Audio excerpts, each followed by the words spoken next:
Yeah, how do I look? How's my hair? Do we look good? We look good. We're live.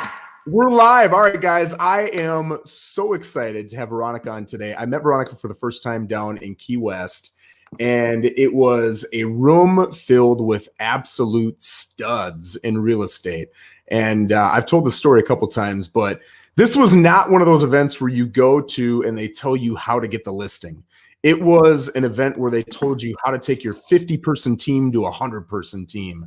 It was just a monster event with big people, with big minds, big visions. And it was life-changing for me, man. It was awesome to be surrounded by you guys. So one of the people that really, well, it was you that just changed my whole perception of how I wanted to do business. You know, I've got a connection with, you know who Ricky Carruth is? Yes, I'm so happy for him. He's so amazing. He finally made the move, and it was tough for him. We had a lot of conversations about that because his goal is to truly help people without charging and to give them free coaching. And he thought, man, you know, I don't want it to look like I'm going there just to recruit people. I want it to still look like I'm giving. And so we talked about it a lot. But I said, you know, if that's truly your intent, people are going to see it. You know, it's going to happen. So just do what works best for you and keep that intent, and it'll work. And I think it really has for him. But yeah, he's about to crush it. But he's going to do amazing. He is going to do big things. Yeah. And he really, because I aligned with him when I first started down here in Florida, he really got me on the fact, because he had started a team and it didn't work out for him because he's a single agent. I mean, he's got a completely different mindset than your mindset. He is all about like, how am I the most efficient today with myself, and I get that. So I fully understand where he's coming from. Because I aligned with that, that's how I started thinking. And I thought, okay, that's the way I need to be, because that's what Ricky says.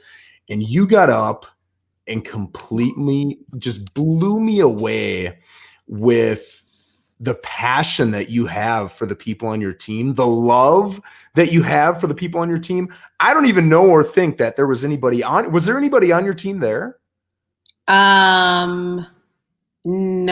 Well, I don't think so.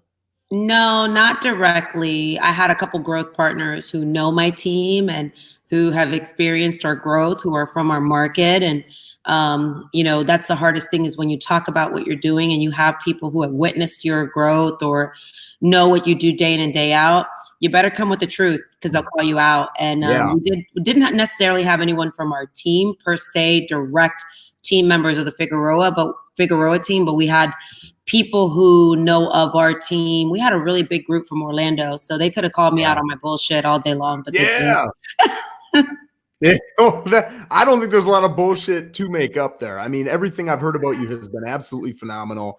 And the way you talked about them when they're not around really says volumes, not only about them, but about you as a leader too. So yeah. And I kind of want to touch base real quick, and I want to give you a little bit of insight, because we haven't even gotten into what that conversation in Key West was about. Yeah. But I wanted you to know that I feel like I was Ricky and I was you at one point in my career. I would bet to say I'm probably a little older than Ricky. But I was that agent selling 100 homes a year by myself. I was the Mike Ferry, alumni. I was the one who I would crush expires, crush the phone scripts. And it just got to a point in my career, and that's not a wrong thing. I think it helped lay a foundation as to where I'm at today. That, listen, at the end of the day, especially thinking about what we're going through. I mean, today's March 19, 2020. We all know we're probably going to remember where we were. And this will last, in history books, when you talk to your grandchildren and your children talk to their grandchildren about the moment we were living in March 2020, and how our world's completely changed. But just kind of reflecting back on, everyone has their journey, right? And everyone has their story. I was a single agent for a long time. I didn't wake up and poof, magically have this, team of 50 plus. And I probably have a bigger problem right now than most people have, because I have to think about 50 plus people, including staff members. But, I was that single agent, maybe with a great admin, and I was grinding. But something did happen in my life to get me to where I'm at today, and I'm grateful for it. And I'm grateful for people like you and Ricky and all those top producers who just go out there and crush it. And then you just kind of get to a point where like, what if I could duplicate that? What if I can help people be better than me? What if I can get them to rise up? And what would that word look like? Because guess what I'm going to trade in lieu of that? I'm going to get a little bit of time back, but I'm also going to be extremely fulfilled by knowing that I'm building something that hopefully someone trusts enough to duplicate. So it goes back to how could I duplicate myself? But don't mind my chipped nail. This is what happens when you're under Corona social distancing. You don't go to the nail salon. Man, it's getting rough up in here. It's getting real. Yeah, I guess. But my point is that I think that we've all been on that journey of growth. And the way you're doing it, Joe, is awesome too. So we've all been there, like top producer, grinding. Now the next trajectory, the next trajectory is like, what's next for me, right? And that might change for all of us. But I'm honored to know that you thought that what I said in Key West was something that touched your heart. And we could dive deep into that later, whenever you want. But I'm just honored to be here. Yeah, I sincerely appreciate it. And one of the things that you just said at the beginning of that whole comment was you were excited and fulfilled about making the people underneath you better than you. And I think a lot of team leaders, because there's a lot of real estate teams out there. And I think I'm making these numbers up, but I think 60, 70% of them, the intent is, how do I use this realtor to make money for a period of time? So I'm just increasing my bottom line. Like that's it. That's where the intent ends. And I think when you come at it with the intent and the heart and the passion to take those people and truly make them better than you, bigger than you. What are your goals? How do I help you get there? I think that's what makes a great leader. Oh, thank you. Yeah, you're just incredible. So let me ask you the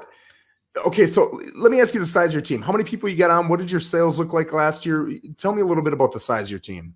So last year, half the year, our team was a team of 17, a humble 17. And by the end of the year, we finished off with a team of nearly 42 together with staff.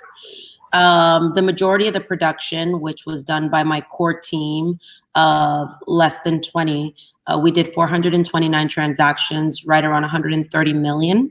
We also not only left Remax, went over to EXP, we rebranded, and we were also selected Zillow Offers exclusive listing partner in Orlando, which encompasses the majority of Central Florida, excluding Tampa. So yeah, a lot of exciting things happened in 2019.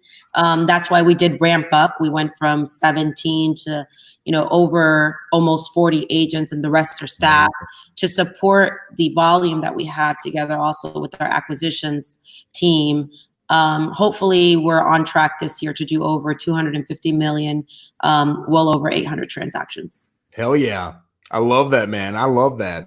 So when you look at a normal team leader and you, right, there is a significant difference. And it's different from, because there's a lot of studs out there. It's different from stud to stud. But with you, when you look at you and you look at the typical team leader who's got 2, 3, 4 agents under them, and that's kind of how they're going to plateau their career. What's the difference? What gets you to the level you're at versus what it is they're doing? I think I have to give credit to all the coaching that I've been given, all the mentors that I've had, my husband as well. I remember there was a time when he was like, when are you going to get out of production? Your next growth in leadership is going to come from growing other leaders. And you can't do that if you're in every listing appointment or you're the one fielding every call. And I was like, but what about, what if they mess up? Or what if, what if they, don't get the listing? I would have gotten that listing. Yeah. It's every real estate team leader or big top producer has probably experienced that fear of like, but I would have got that deal. Yes. I would have made it happen. They would have listed with me. They would have bought with me.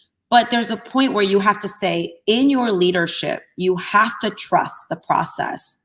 And along the way, if you want people to grow, you have to give them permission to learn the same way you did, the same way you made mistakes. Because to all the top producers out there who say, well, I would have gotten that listing, but remember when you didn't get the listing? And if you told me that you never lost a listing, I'm going to tell you, you never went on enough listing appointments. Yeah. If you've never Yeah. lost a listing. If you've Yep. never been fired, you have never had enough listings, because Yeah. there's someone who didn't want to listen to you when you told them it was time for a price adjustment or that the market has changed. So if you're batting 1,000 and you're perfect, you haven't done enough. You haven't done enough. Yeah. So for me, it was a self-reflection of saying, okay, remember when you had to learn? What would you be willing to do? So I was willing to double down on me believing in people and me making mistakes along the way than worrying about being the best and having the perfect track record. Yeah. And along the way, we just got better and better and better. And I would say the difference that I probably see with most people is that control. Yeah. It's not, willing to let up on a little bit of control. Now, I'm guilty. I have given up control in too many areas of my life where I've made mistakes in business, because cash can cover up a lot of mistakes. And this is a great time, again, as we're talking about the COVID-19, what's the first thing we're doing? We're looking at our expenses. We're looking at where can we circle the wagons? What's the first thing we can cut out that's unnecessary expenses? And again, I want to believe that I went from being a real estate agent to being a true entrepreneur, real estate business owner. And it took a lot of trust. It took a lot of faith. It took a lot of prayer and systems and learning from the mistakes that we made and investing in people. We invested in the wrong people. We invested in the right people. I have lifers. I have people who weren't lifers, who I thought were. But I'm not willing to give up just because someone made a mistake. And I know a lot of people who said, I had a team and I got rid of my team. I just couldn't do it. I couldn't babysit adults. I get it. It's not for everyone. I just knew that after a 15, 16-year career, there had to be more than just the transaction. And I had been navigating through that for the last, I would say 7 to 8 years, where I've been given the blessing to lead, probably 10 years, but really, really pulled out of production the last 7 years. And it was the best thing that ever happened to me. It honestly was. And to this day, it's still the highlight of my career. And, it's difficult times right now, especially as we're going through this. Are we allowed to reference? We're going through the coronavirus. I mean, whoever's watching this today, I can't lie, what we're going through. It's hard. Yeah. It's tough. It's hard. We're going through it's gonna impact everybody. Difficult times. I'm sitting here with a smile on my face. All of us are. But at the end of the day, what's going through my mind and my heart are the people. Right. And it's not that we're going to stop doing real estate. It's not like the real estate world is going to come to an end. We're just going to do things differently. Yep. We're going to do things differently. But for me, what was probably one of the biggest differentiators that I hear a lot of people, I was willing to go all in on people. I was willing to learn from the mistakes we have made. We've lost business as a result to me trusting people. Yeah. But we've also gained so much business as a result to building what I would consider a team, a community of amazing people. And one thing I can promise you is we'll make mistakes along the way, and we'll learn from those mistakes, and we'll hopefully get better from those mistakes. But it was the moment I relinquished a little bit of control and realized the areas I was really crappy at, focused on the areas I was really good at. Which is tough. And the magic started happening, baby. It just started happening. So I don't know if that helps, but it really has been, if I had to go back and look at what was the difference, it was listening to the mentors that I have, that I trust, that have given me a playbook, and then also just trusting what the next path was for me. And I couldn't lead by also being the one, doing everything. I always reference the movie Are We There Yet? Right? Am I the roofer? Am I the realtor? Am I the mayor? Am I this? And am I that? And I was like, I made a decision that I couldn't be all things, because I really wasn't being anything when I was all things. So I had to choose, and I chose this very difficult path of leadership. Yeah. So how challenging was that, giving up the reins? I mean, I can't imagine. Every big producer I know is exactly how you just stated, right? They want control of everything. I don't want to give up a call. I don't want to give up an email. And that would be so tough for so many people. How tough was that for you? Ooh, it was hard. It's still hard. But I think now, I've had some people recently visit our team meetings, like we'll play our calls in front of our entire team, and it's a judgment-free zone. It's like, guys, this is a safe space. That's awesome. And it's like the person who's on the call, it's completely, how would I say it? Anonymous. They don't know that we're going to pick them. We pick their name. We don't even know at the time of when we're picking the call who it's going to be. We play it in front of the entire team, and we put them in the hot seat. And our team knows the culture is this is a place that is safe and free of judgment. Yep. We're going to listen to this call, and we're looking for a few things. And on these calls, what we're looking for is enthusiasm. Were we helpful? Yes. Did we mirror the client? Did we ask for the appointment? Did we, and I'm giving away nuggets right now. Y'all should write this down. Did we ask for the appointment? Did we, hone in on location? Did we focus on motivation? And did we build rapport? And on certain calls, because obviously we're a big Zillow client, we're looking for, did we earn that CSAT score of 5-star service? Did we let them know that we're going to send them the Zillow friend request, which a lot of you guys don't realize you can do? And did we follow up with a video text introducing ourselves and putting a face to the name? And our agents are such amazing troopers that if they hear their call before anyone else can critique the call from a constructive point of view, they're like either hiding their face like, oh, I bombed that call, I could have done better. Or they're like, you know what? I think I did really good on that call. I could have done this better, but we'll hold up a little like number. Like we have numbers in our office. I'll have to send you a copy. I like that. And then, like I've been on way too many crews. So I'm like, okay, how do you rate this call? It's a 5.55, 4.44, 6.78, 9.99. Okay, for a grand total of a 6.255543. And everybody's clapping. Like if we're on a cruise, and then their peers will jump in and say, you did a great job. Wow. By the way, thanks for saying that. I never thought about saying that. So it's a coaching opportunity along the way.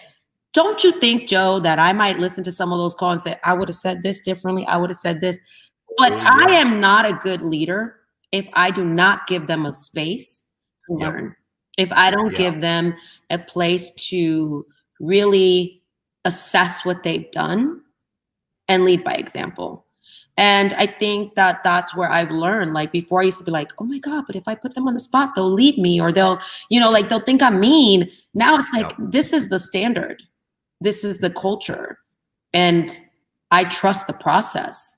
I bet you our calls have improved week after week after week after week after week. CSAT scores, they're holding each other accountable. They're helping each other. And now it's a sense of volunteerism where I'm not the only one leading. Guess who else is leading? Isn't that awesome? Yeah. The agent sitting next to me like, hey, if you ever need any help, I'll help you. You feel nervous? I got you. Because it's the culture that we're building. So again, my style may not work for everyone. I'm not everyone's cup of tea. I get it. But I said this the other day when I was at a women's conference and they asked me, hey, your brand's out there. How do you deal with people, judging how you lead or your success? I said, listen, I'm in business with the people. I wake up every day focused on the people who trust me. I'm in business with people who trust me, my clients, my past clients, my agents. That's who I wake up for.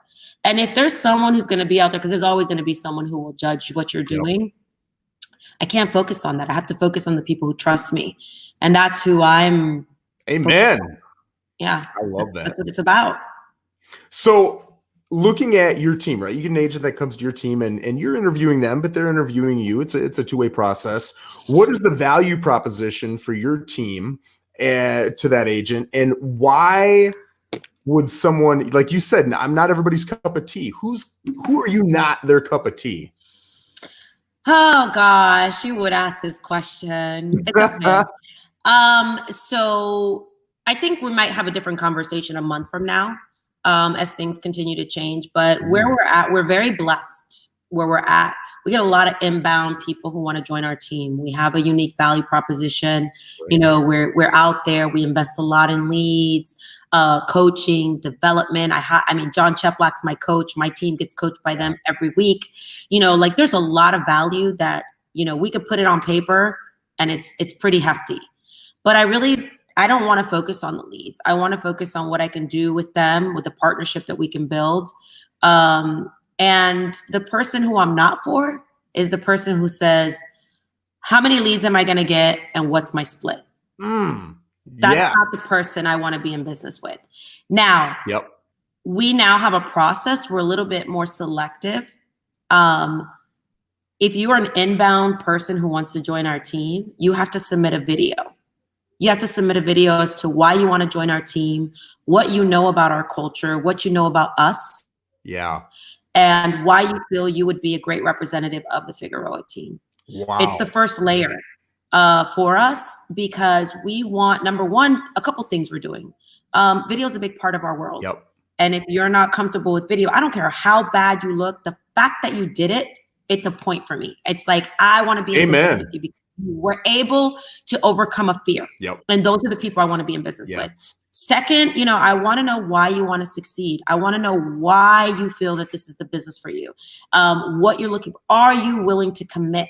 Because this is not a recreational sport like so many people make it out to be, because the barrier to entry is so low that I'm on a mission to say it's got to stop. It has to stop, because it's not, look what's going to happen now with what's going on. They're going to stop falling off. Like, everybody's going to start falling off. Like, but those of us who are all in, like, this is why we're saying we have to have a better barrier to entry. But I get it. It is what it is. But to get on my team now, there's got to be a certain selection process. I don't care about what you sold last year. I care about who you are. I care about how you're going to treat my clients. If you're learning based, if you're willing to be coached, yeah, I want you to make money. But I tell people, look, you don't join my team because you want to have the sexiest split. You want to have a high net, and you're willing to do what it takes to go out there and service buyers and sellers and build and, listen and learn and be coached. And we don't have the cookie cutter training like every day, but we are so happy to leverage the training that we get with EXP and our alliance group, or the Honey Badgers, and the group that we have, that we all teach and train together.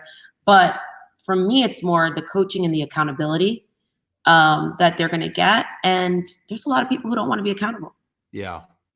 And I want those red flags up front, so I could be like, maybe we're not the team for you. Still be your partner, and you can always join us here, but to be on the core team.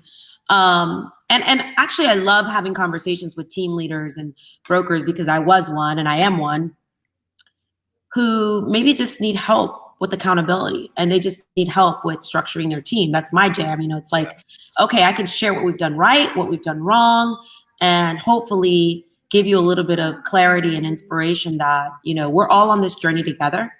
We're all learning, and along the way, maybe something that we're doing may help you, maybe something they're doing may help us. But as far as our core team, I'm proud to know that we are a little bit more selective than ever. We used to be the bad news bears. We'd take anybody that had blood running through their veins. We remember when it felt like to be in the minor leagues, but now we feel like, we're at a different level where, we really are selective, and it's not necessarily their production. I want good people on my side, good people in my corner. People you can trust. So you talked about barrier to entry. If you're in a position to make that decision yourself, what would you do to change the barrier of entry right now? I would say that after seeing what it takes to become a realtor in, certain states, I think education requirements may be something that we could probably, or more hours. More hours, I think, would be a little bit more of a buffer. Maybe, I don't know, because I don't want to be the person to get hate mail. I don't know.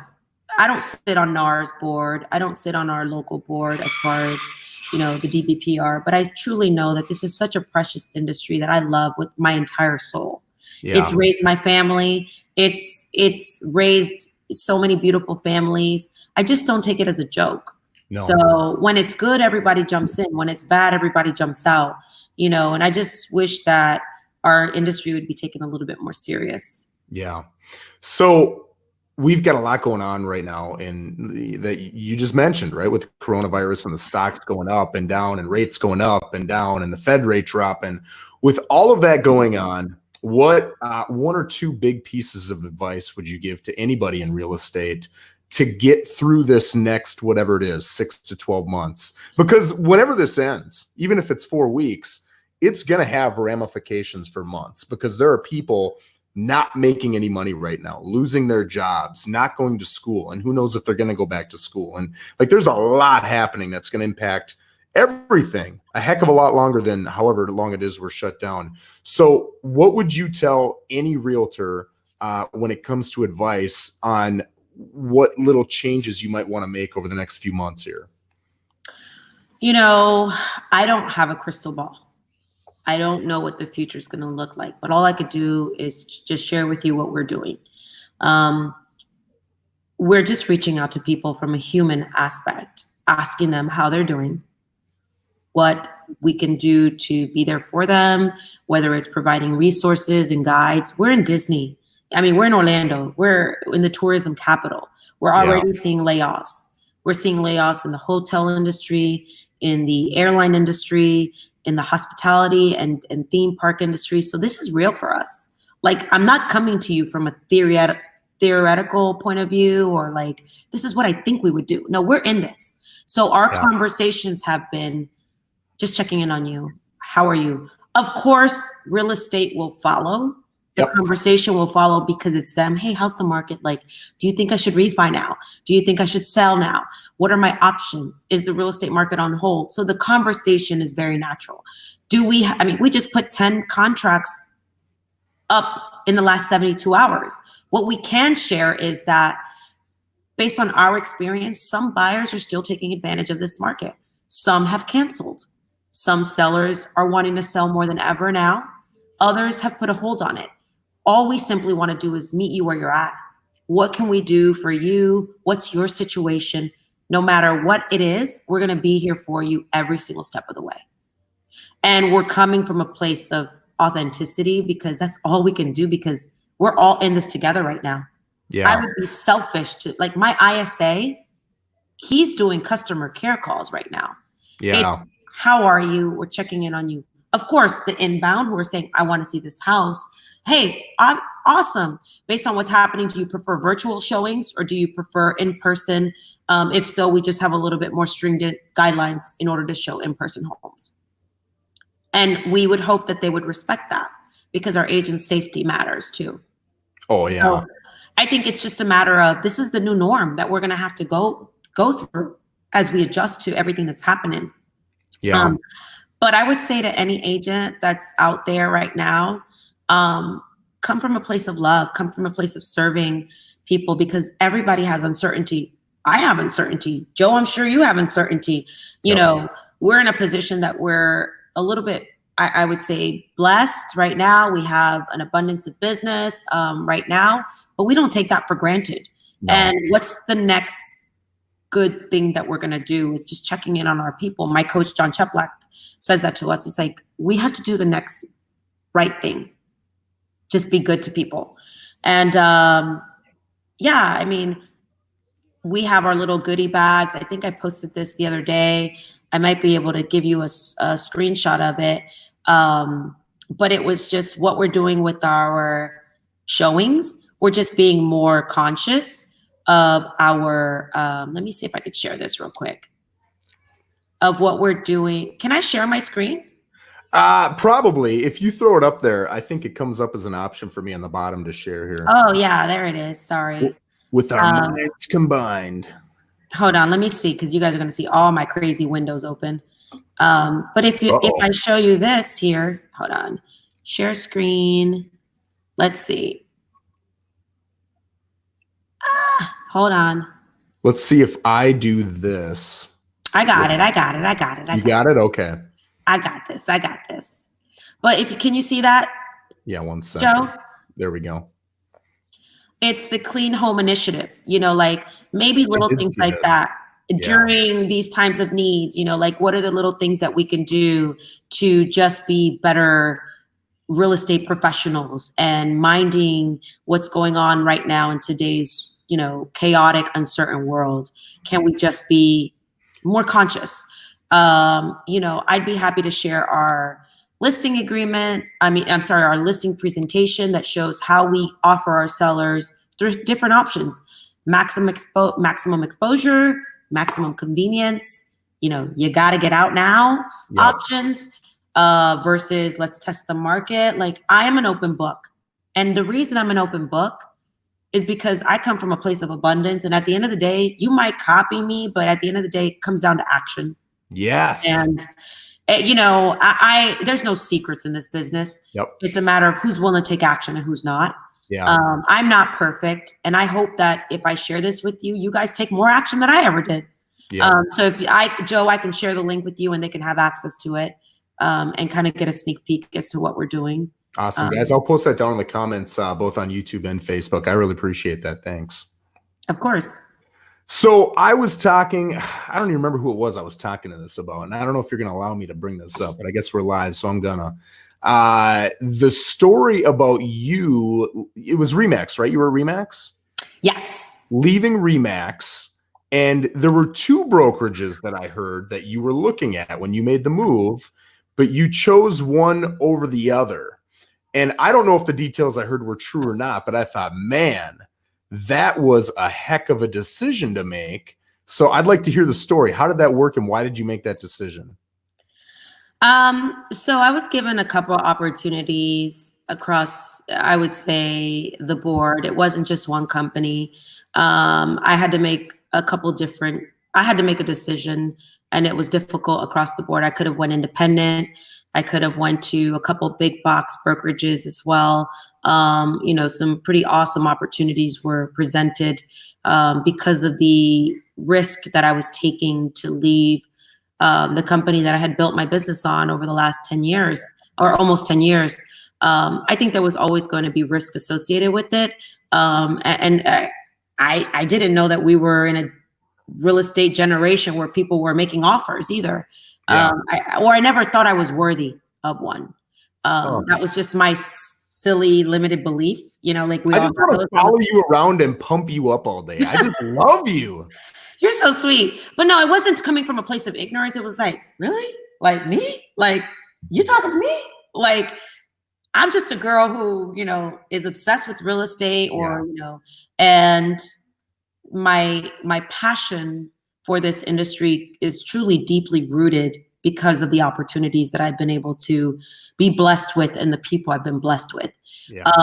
So I don't take that for granted, but yeah, I was given a lot of opportunities and I was in a dark place. I was in a dark place when I had to make those decisions because I was worried about what would people think?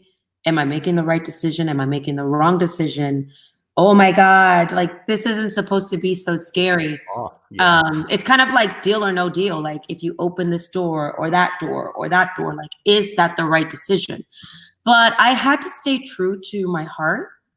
I had to stay true to the belief that I had within me. And I looked inward and I looked at my team and I went to them. What a lot of people don't know is that I was going through a lot of personal stuff too. That was adding to the stress of all of that. You know, you've got the dream crushers, right? You got the people who will tell you in your head that you're crazy, or you'll start making believe that you're the common denominator of issues. Yeah.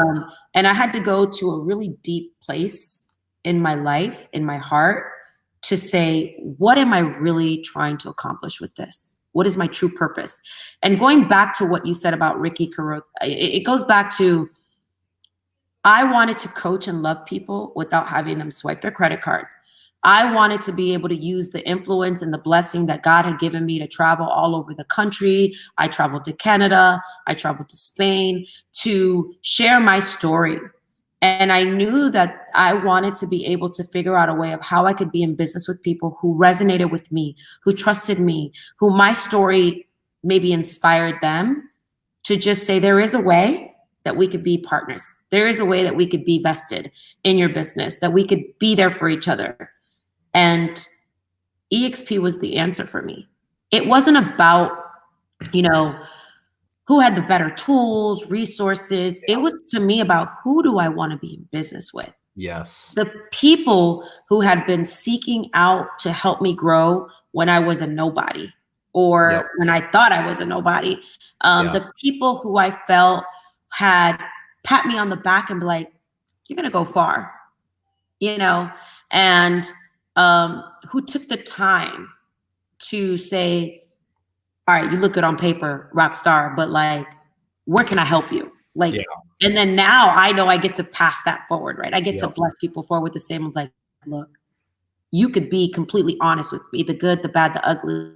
And I don't really think that there was a right or wrong at that moment. It's just, I felt I needed to follow my heart. Yeah. And it was, you know, God's work. And I think just right timing, the right people, and you know, three people coming together and says, what if we could do this together? This would be magical. Yeah. You know, we were like the underdogs. We were taking a huge risk. You know, I was told, you know, this is a joke. This company's a joke, but I had to trust. I said, well, if it is, I'm going down with them. Yeah. We're going to fight hard, you know? Yeah. And I don't regret my decision. I think that my decision was my decision. I can't tell anyone that it's the right decision for them, but it was the right decision for me. And 800 of our new partners in less than 9 months, we have 800 partners. And my mentors and my upline and my partners, I see how much they pour into people. And I have never had this much fun in my professional career than what I'm having right now. That's amazing. Yeah. I agree with you too. I mean, one of the big reasons that I came over from Keller Williams, because I think Keller Williams has a great brokerage, especially locally. Like I really like the leadership in that office, but without being an EXP agent, I had you giving me inspiration, coming on my podcast. Kyle Whistle has helped me out a ton in trying to get my team going. Nick Good has been a big help. Jay Kinder and Michael Reese have helped me a ton with how to do helping local agents in this area. I've had Alex Haig, Dean DeVries.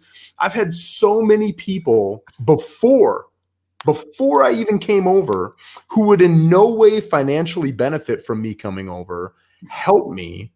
And, you know, I think that a lot of the older mindsets in real estate is, you know, I'm a top agent. I'm not going to give you my secrets because I don't want you to steal and keep me. So they try to hold everything close. And it was, at least for me, and I don't know if this is an EXP thing or if this is just the people that I ran into, but everybody is an open book. They're all givers. And, you know, I think they think like you think, which you just made a great comment. You said, I'll give you all the secrets because, you know, only 1% of people are actually going to take it and action it. So, you know, take them. Here they are. And I could not have been more blessed with the people that I aligned myself with. And I have gotten so lucky to run into these people because you guys are just phenomenal thinkers. You're inspirational. You keep me going. And talk about that dark place that people, because it's not just you who gets into that. We all get into that spot. And you're going to get into it again. And I'm in a great place right now, but I guarantee there's going to be a moment in my life where I'm down. To be surrounded by you guys is going to make that time in my life so much easier to get through. You know what I'm saying? Yeah. And I mean, at the end of the day, I'll be honest with you guys, no matter whether you're EXP or not, we're here to give. We're here to give. Yes. And I don't care what company you're with. You can pick up the phone and you can call me. I have an affinity towards the girl, you know, like girl power, you know, but at the end of the day, I don't care, girl, boy. My leadership team is all men, so I ride with the boys too. You know, power couples, husband and wife teams. Like I've worked with my husband for the last 12, 13 years. I feel like I can really connect with people.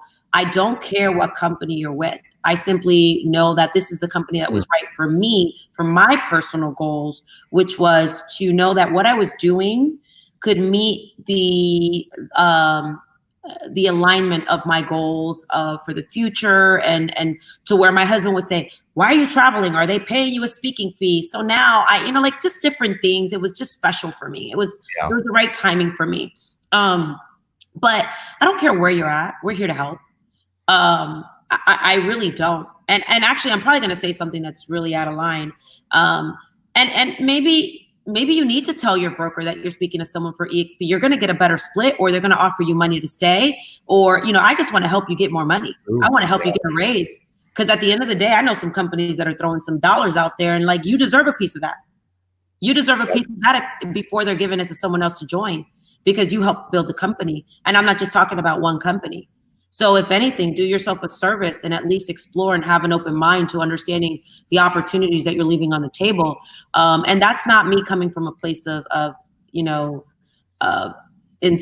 insensitive. It's just, and aside from what's going on today, right? Because at the end of the day, if you are in this for the long haul in this career, I just want you to be in the best position. Yep. Veronica, I can't tell you how much I appreciate this. This has been just amazing. And again, I hope you know how much of an impact you made on this one guy. And I am absolutely going to keep working. And I'm fired up, man. I just like you. It's all about the journey, and I know the money's going to follow. But honestly, I would do this for 75 grand a year for the rest of my life. Like, I'd have no. Oh my God. I would work for free doing what I love to do. Like, as long as my let me ask you. Yeah. How can I serve you? Because you've been like, first of all, I don't even know what I did to you in Key West, but I love to know. But what can I do for you? You're doing it. And maybe, in a month or two, when I've gotten a little bit further with, like, right now I'm building my team, and I'm getting 4 people, and I'm taking Kyle Whistle's a note out of his book. But so I'm going to get 4 people, and I'm going to get them going. And I know I can handle that. I've got the system ready for that. But once I get that going and I get successful, and I'm trying to move to that middle level, that's probably when I'm going to reach out to you and ask you how the pros do it, because I'm going to need to move from amateur status to pro status. So I'll ask you for help then, if that's all right. You can ask me for help anytime you want. And I'll tell you, you've got some great people in your corner. Kyle Whistle, I am a fan of his. I have him on like speed dial. He's helped me in so many ways, from accountability to systems and processes. So like, that's the thing, is that we can phone a friend and get the best of the best playbook. And that's why I'm so grateful. Like, it advances our business year by years, at least 2 to 3 years before, the average agent would. And it's not because we think we're smarter. It's just we know who to call. Yep. We know who to call for the answers, and they're willing to share their mistakes and say, hey, that didn't work out for me. Don't do that. Or, hey, that worked really well. This is what I learned along the way. So I love that. And I give credit to Kyle and Dan and all those amazing people who we have in our circle, that they're so willing to give and help. So many amazing people in our group that I can't thank enough, because they've welcomed us like family. So it's just exciting. So you have my commitment, anything that I can do. And sometimes I'm like, Joe, I need to tell people that I didn't pay you to say all these nice things about me. I'm just so grateful. Like, you're so sweet, because all I know is I stood up in front of a group in Key West, and I just opened my heart up, and I shared our story. But like, I didn't know. And that's what I'm so passionate about. Like, if people share their story a little bit more, they never know who's listening. Like, just share your story. Someone is ready to hear it. And I love, Joe, that you have your podcast, and most of us need to get started. Take action while you're on vacation, not vacation, but these 14 days of being quarantined. Start your podcast, or start that book, or that YouTube channel, or do a great excuse. Yes. Yep. I love it. Well, I appreciate it. Again, thank you so much. If there's ever anything I can do for you, I owe you 1,000,000 times over. So please, please, please let me know. And tell us how we can get in touch with you on social media. Yep, you got the link right there. VeronicaInspires.com will take you to everything. It'll take you to my calendar if you want a clarity call, if you want a coaching call. You can text me, you can email me from there. You can watch videos and podcasts that I've done with, some pretty awesome people. You can reach out to me however you prefer to reach out to me. Instagram, Facebook, it's all in one spot. Hit me up at VeronicaInspires.com, and I look forward to helping anyone that might see that I'm a good fit to help out. Awesome. Well, I appreciate it again. Thank you for your time, and I'll talk to you soon. Bye. All right. See you now.